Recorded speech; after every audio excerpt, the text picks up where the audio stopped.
हमें बहुत अच्छा मौका मिला था वो सब करने के लिए, क्योंकि आज हमारे घर पर मम्मी-पापा नहीं थे। वो दोनों नानी के गाँव कुछ काम से गए थे और वैसे भी मैं ये काम पहले कभी नहीं किया था, इसीलिए मुझे थोड़ा डर-सा लग रहा था। मेरी दीदी भी ये करने से घबरा रही थी। मैं ये काम आज तक नहीं किया था, लेकिन मैं खुश था और ये चांस मुझे खुद मेरी दीदी ने दिया था। रचना दीदी बोली, अरे भाई, तुम तो बहुत ज़्यादा फास्ट हो। मैं बोला, रचना दी, मैं ये काम बहुत पहले से करना चाहता था। रचना दीदी बोली, थोड़ा धीरे करो, मुझसे इतना फास्ट काम नहीं होगा। मैं बोला, दीदी, हम दोनों कितने दिन से इस पल का इंतजार कर रहे थे ना। आज वो दिन आ गया है, इसीलिए मैं आज बहुत ज़्यादा ही खुश हूँ।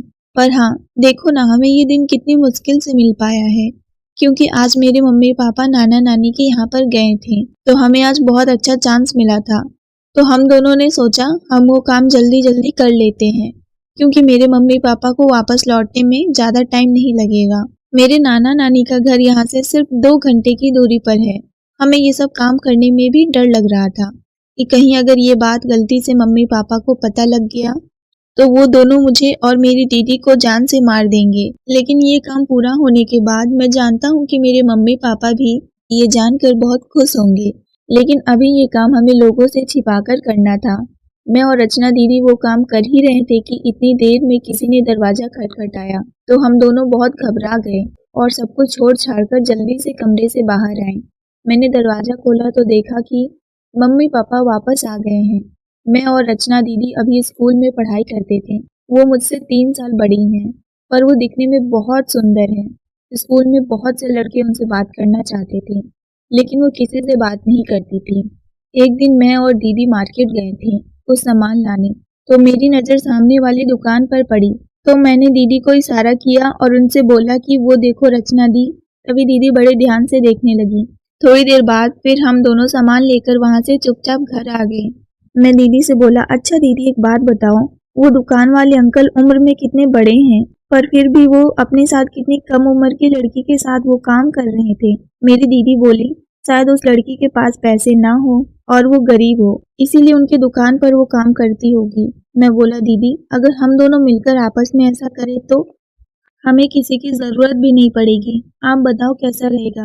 रचना दीदी बोली, ठीक रहेगा, लेकिन तुम्हें तो पता है ना, अगर मम्मी पापा को ये बात पता चला तो वो हम दोनों को जान से मार देंगे और वो कभी भी हम दोनों को ऐसा करने नहीं देंगे। मैं बोला, पर दीदी, इसमें गलत ही क्या है, जबकि हम दोनों ये काम अपनी ज़रूरत पूरी करने के लिए ही तो करेंगे ना।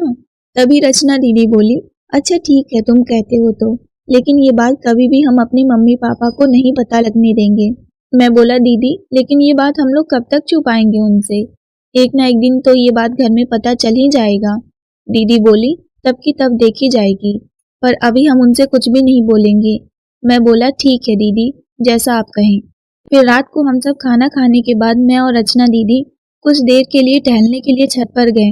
हम दोनों ने बहुत देर तक आपस में बातचीत की।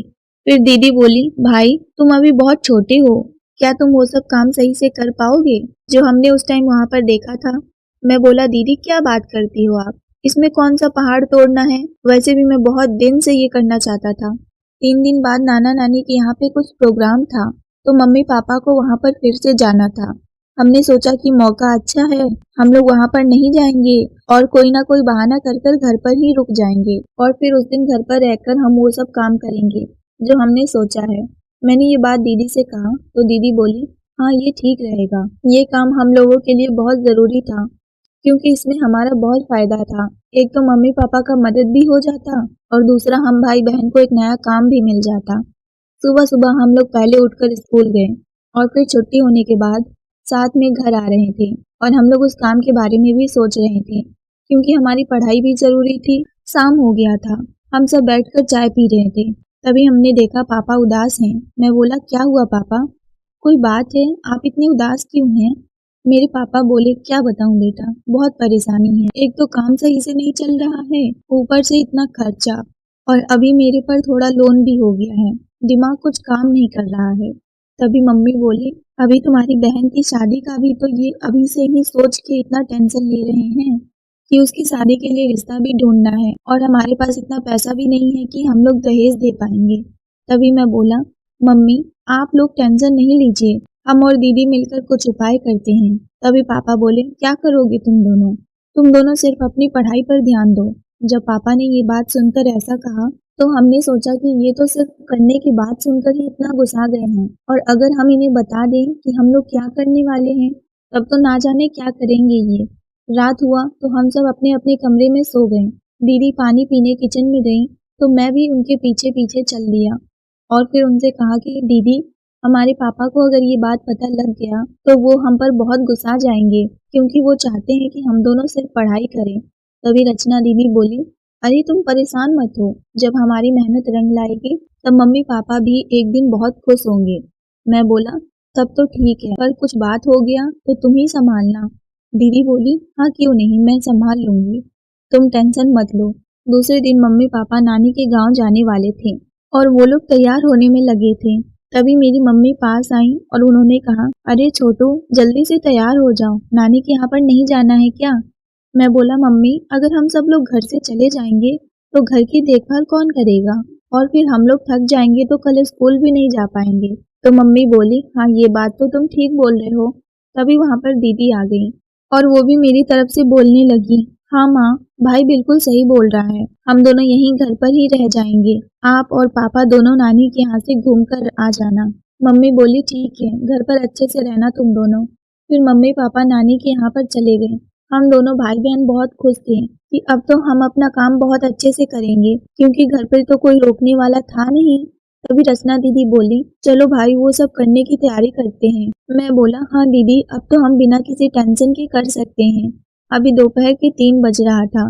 दीदी ने कहा, भाई तुम जाकर बाजार से सामान लेते आओ। मैं बोला, ठीक है दीदी, पर हम वो सब काम किस कमरे में करेंगे? दीदी बोली, वो सब काम करने के लिए पीछे वाला रूम ठीक रहेगा। मैं बोला, हाँ ठीक है दीदी। फिर मैं एक थैला लिया और जो सामान दीदी ने मंगवाया था वो मैं बाजार से लेने के लिए चल गया। थोड़ी देर बाद मैं सामान लेकर बाजार से वापस घर आ गया। मुझे देखकर दीदी बोली, छोटू यहाँ आओ और देखो, मैंने पीछे वाला रूम तैयार कर लिया है।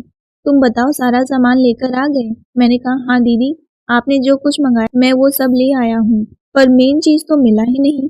दीदी बोली, कौन सी चीज नहीं मिला? मैं बोला, तुमने जो सांचा मंगवाया था वो सांचा नहीं मिला। तभी दीदी बोली, कोई बात नहीं, आज छोटे वाले सांचे से ही माल तैयार कर लेंगे, तुम कल दूसरा सांचा ले आना। फिर मैं और दीदी दोनों साथ में सारा सामान लेकर पिछले वाले कमरे में गए और अंदर से दरवाजा बंद कर लिए।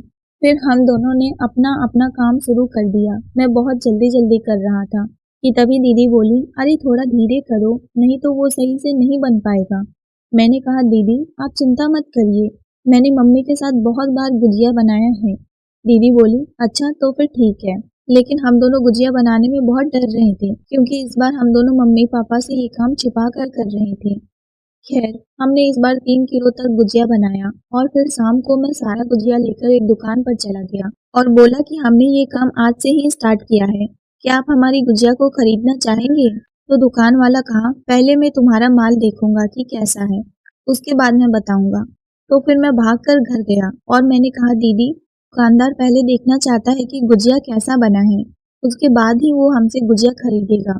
तब फिर दीदी बोली, अच्छा तो फिर 1 किलो गुजिया ले जाओ। मैं लेकर गया तो फिर दुकानदार ने कहा, ये तो बहुत अच्छा है। उसने मुझे एडवांस में 5,000 दिए और बोला कि 25 केजी तक का गुजिया बना दो। मैं बहुत खुश हुआ और घर पर आकर मैंने ये बात दीदी को बताई, वो भी बहुत खुश हुई और फिर वो बोली, अब हम ये बात मम्मी पापा से बता सकते हैं, क्योंकि अब हम लोग पैसा कमाने लगे हैं और अब पैसा डूबने का डर नहीं है। दोस्तों, आपने सुना ही होगा, डोंट जज a book by its cover.